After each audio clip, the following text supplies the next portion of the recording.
Alright guys, we'll be changing a alternator on a 2005 Ford Focus 2.0, and it is a bitch to do. It is a pretty tough job, but it can be done.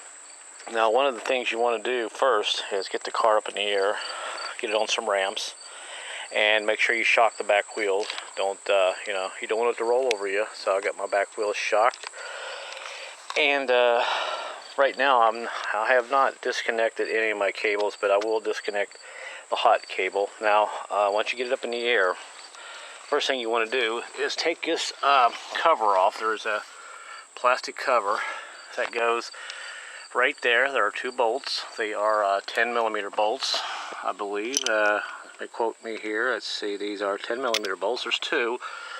One goes right there on the frame, and the second one goes right here on this piece of metal. There's a place there that it bolts into, and once you take that off, you can get in here and you actually have access to your alternator, pulleys, and all that good stuff. Now, next thing I have to do, I have to go up on top and I have to take off the water bottle, the coolant bottle on the top. And let's go up on the top. Now we got to disconnect this, get this out of the way, and then we'll have a little more excess here on the top. That alternator sits down in there. It is you can't even see it right now with all this stuff on the top. So let's go ahead and take that off. Okay, now I got the coolant bottle out of the way. I disconnected the hose. There's a 10mm bolt that goes right there, and once you get that out and you unhook the hose, which is setting right there from the bottom of the cooler, the antifreeze bottle. It's hot out here. I'm having a hard time thinking. There it is. You just set it off this side, and there are the here's one of the bolts that hold the cooler on. Now you have a second bolt. Now once you get that out and everything, then there's a bolt here with a ground. Take this off, push it over here off to the side. Let me set my bolt back down in here. And once you get this out of the way, then you have your power steering reservoir. It's held in here by these little rubber gaskets. If you push up, then push down, it will slide out of this bracket that is right here. If you can see that, I'll turn the camera at an angle. There's a bracket here that it sets in, and once you get that out of there, then you can actually see that alternator. There's really nothing else here you can really do because this bracket is welded onto the frame. So now my next step here is to go ahead and get this belt off. I always find the easiest way to do the belts is usually just put a ratchet, or not a ratchet, a wrench on the tensioner pulley. Once I find it, which is, I got a little bit of antifreeze dripping here, so I gotta kind of be careful. I don't want to get on my camera. There is the tensioner right there, so I want to put it looks like a 15 socket. Not a socket, a wrench. And we'll get another wrench to give me some leverage, and we'll loosen this belt off. Now to take the belt off, I should say. Now before you take this belt off, make sure you make a diagram of how it goes, because it's a pretty big belt and it can get you a little messed up, get you in a pickle. So now let me go ahead and take this belt off. Let me get back up on the top real quick. Got antifreeze in my face now, on my face. I'll give you another look at it here. By the way, that's the motor mount. It's a pretty big motor mount, but you really don't have to take that off. Now, once I get this belt off, then I can start disconnecting some wires and disconnect that battery. So let me go ahead and do that. All right, I don't know how well you can see that, but I've got my diagram made for my belt. And this is crucial because when you go to put this back on, you don't want it to go on any other way. And there's several ways you might think it can go on, but it won't go on, and you'll be out here for an hour and a half trying to figure out how to put it back on. All right, so we'll put this off to the side, lay it over there. Now, what we're gonna do is take this belt off, the tensioner. the belt off the pulleys. Now what I do, I take a 15 wrench, and I take a secondary wrench and just stick on it for leverage. And if I stick this 15 on there, and put my other wrench, doing this with one hand and holding the camera could be tricky. Well, you know what, I might be able to do this just like this, but you can still use a secondary wrench, and you just pull up like that. As it push down, there we go. I may have to put the camera down to do this, but I just did it. I push up again, a little tricky there, and you can see when I push up, that tensioner, I'm sorry, I gotta push down again. Hold the camera for me there. Now see when I push down like that, that tensioner will move, and I can take it off that way. Alright, folks, got the belt off. There it is. Just kind of lay it off to the side. And like I said, use your 15 wrench and use the secondary wrench for a little leverage. And what I've done right now, I've pulled the back of the shield, the air vent plastic cover off the back of the alternator. And I've taken the bolt off of the back of the alternator, which is a little, let me see here. Oh gosh, probably a 10. Yes, it is a 10 millimeter little socket. Take that bolt off. I'm going to leave that off to the side. Now, you do have to have a special tool. That you have to have one of these little torque bits. You will have to have a, let's see, this is a E8 size bit, and the reason you got to have this, I'll show you here in a second, but let's go up under here real quick and I'll show you what I've done.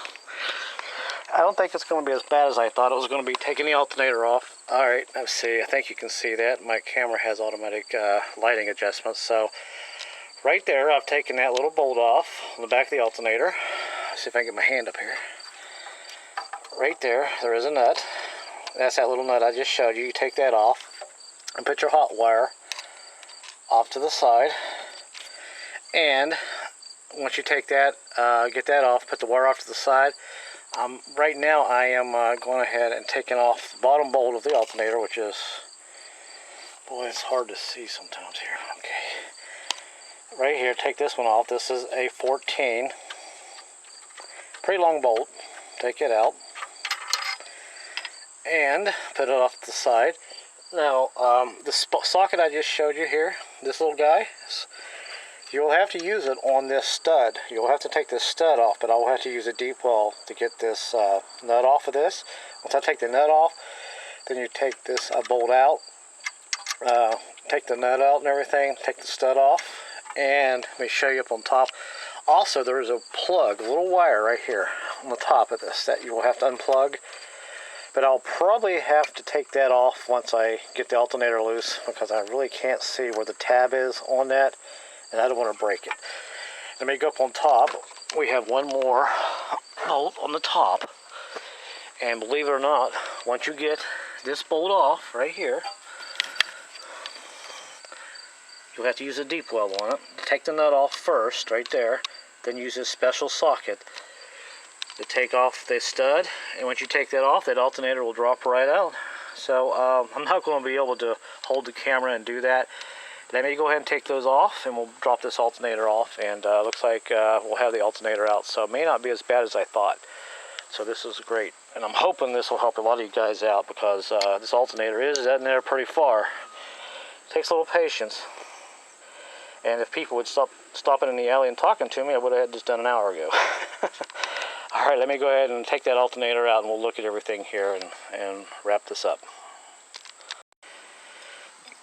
Alright, got the two bottom alternator bolts off, and you remember when I was saying you might need this little guy here? Well, I didn't need it, because when I went to take this nut off, and this is a 14, let me check here real quick. So a lot of you guys will want to know what size some of these tools are before you go ripping into your car. That is a 15 deep well. Now, which is great. So the two bottom bolts are out of the alternator. Now, you got one more on top, and to save your fingers and to save you from cussing. And all that. Yeah, it's down in there. It looks like it's difficult, but there's an easy way to get this bolt. Don't use a socket. Don't use a deep weld. Just use a regular ratchet, a 15. Stick it on her like this, because you don't have a lot of room. Put that like that, and take a secondary ratchet, wrench, and put on top, and just break it loose. Do a controlled break. Granted, you can't turn it very far, but once it breaks loose, you can probably just take it out with your hand at this point. And you can see I've already got that loose. So that's how you get this top bolt off. It's tight. And I believe that is the last bolt. I'm not 100% sure, but I'll check here and we'll come back, and if it is, we'll take the alternator out. If not, if I find another bolt, I'll tell you about it and we'll take the alternator out. Okay, ladies and gentlemen, finally, I thought I was going to have to take this top bolt out right here with that funny looking little socket I had, but somebody's already worked on it and the end of it is all messed up. So believe it or not, the alternator just slid right off of that. So I was able to leave that stud in there. Now that alternator will drop, so be careful about that, because let me get back up under here, take my light. There is a wire you've got to disconnect. It's right there. I tried to get a little screwdriver back in there to release that clip, that pin. Not pin, the release tab on the side of that right there, and I could not do it. But I realized I had to take this heat shield off the back of the alternator. Just one bolt, 13 socket. Just take it off. It's real easy to take off. Then you can get in there and disconnect that right there. And now the alternator is ready to come out. I had to shine my light up in there. My camera's not, I don't know if you're going to be able to see me take this out, but I'll go ahead and drop it out of here best I can. I should be able to wiggle it out through here, so I'm going to have to set the camera down, and I'll tell you how I did this. Alright folks, it looks like the alternator is ready to come out. Basically, you got to drop it from the bottom. You got your axle housing, and you got the back of the rack and pinion. What I found a little bit easier was to take this cap off the back of the alternator here, because you've got this little extension that goes on there like this, and it kind of gets in the way. So just kind of pop that off and push it to the side. Now it takes a little fiddling, and you got to figure out what I did is turn it face down and just kind of pushed it out. Oops, and there it is. It comes right out, and you can see between the rack and pinion and the housing here, there is absolutely no clearance. So you just got to force it out, and it will come out. Boy, thanks a lot, Ford, for nothing. You know, you could have gave us a ½ inch here to get that out of there, or made the alternator maybe a ½ inch smaller, but I am I'm no engineer, so I'll shut up. But there's the alternator. It's out.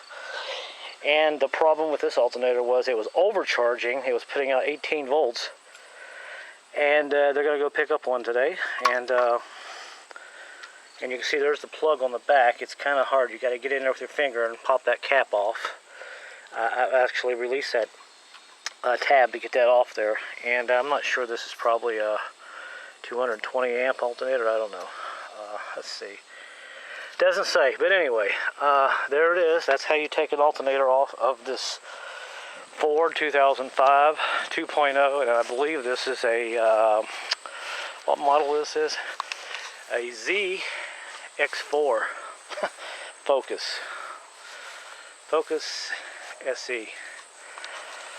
So we're going to go get an alternator and stick on it today. I'm not going to show you how to put it back together, but obviously you know how to take it apart. You're smart enough to put it back together. Just take your time. The hardest thing will be to get that alternator back up in there between the rack and pinion and the axle housing. Just make sure you pop this off if you have one before you put it back up in there so you don't break it. So that's the end of the video, guys. Thanks a lot for watching, and good luck, and take it easy. And like I said, it's not too bad of a job. It can be done. It takes about 2 hours, and I'm old and slow. And look at that. No cuts. Got to keep all my fingers today. Maybe some women are into that. I don't know. All right. Later, people. If you have any questions, I'll try to answer them.